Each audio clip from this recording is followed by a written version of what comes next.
भाई साहब, विरार के गड़गापाड़ा खदान हत्याकांड में आरटीआई कार्यकर्ता आत्माराम पाटिल की मौत के बाद मामला और गर्मा गया है। जानकारी के मुताबिक शिकायत की जांच के लिए गए दल पर जानलेवा हमला हुआ, जिसमें आत्माराम पाटिल की मौत हो गई जबकि मंडल अधिकारी गंभीर रूप से घायल हुए। अब सूचना अधिकार कार्यकर फेडरेशन ने पूरे मामले में उच्च स्तरीय और निष्पक्ष जांच की मांग करते हुए सरकारी रिकॉर्ड, प्राइवेट गाड़ी के इस्तेमाल और अधिकारियों की भूमिका पर सवाल खड़े किए हैं। एक तक्रारदार आहेत अमित चौधरी, पीजी पोर्टलवरती एक तक्रार केली होती आणि त्या तक्रारीची ती तक्रार तहसीलदार वसई यांना प्राप्त झाल्यानंतर त्या तक्रारीची शहानिशा करण्यासाठी वसई तालुक्याचे म्हणजे त्यांच्या ह्याच्यात असलेले मंडळ अधिकारी आहेत प्रभाकर पाटील, तर यांना तहसीलदारांनी आदेश दिला होता की तुम्ही सदर परिसरामध्ये जाऊन पाहणी करा आणि पाहणी करून तसा अहवाल सादर करण्यासाठी सांगितलं होतं। त्यानंतर ज्याच्या संदर्भात तक्रार होती तसं कुठल्याही प्रकारचं कृत्य होताना तिथं आढळलं नाही, म्हणून त्यांनी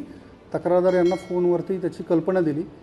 जे तक्रारदार आहेत अमित चौधरी यांनी जे मंडळ अधिकारी आहेत त्यांना सांगितलं की मी माझा एक माणूस त्या ठिकाणी पाठवतो, तुम्हाला तो त्या सगळ्या परिसरामध्ये म्हणजे दाखवेल, तो मार्गदर्शन करेल। यातले आरोपी आहेत त्यामध्ये ते महेश पाटील आणि त्यांचे वडील, त्यांचा मुलगा आणि त्यांच्याबरोबरचे काही सहकारी, तर यांनी जुन्या तक्रारींचा राग मनात धरून यांच्यावरती लाठीकाठी नंतर रॉड आणि दगड याच्या सहाय्याने हल्ला केलेला होता।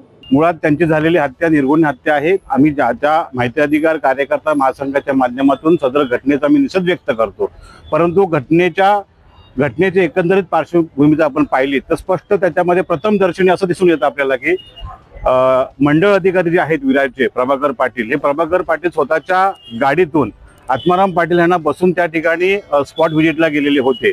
मुळात एखादा सरकारी अधिकारी किंवा कर्मचारी ज्यावेळी अशा शासकीय वेळेत ज्यावेळी शासकीय व्हिजिट देतो त्यावेळी त्याने प्रथमतः त्याच्या कार्यालयातील रजिस्टरला नोंद करून जायचं असतं। ती नोंद आहे की नाही हे प्रथमदर्शनी पाहावं लागेल आपल्याला। अपनी राय हमें कमेंट में जरूर बताइए और हर लेटेस्ट खबर के लिए बने रहें द जर्नलिस्ट.in के साथ।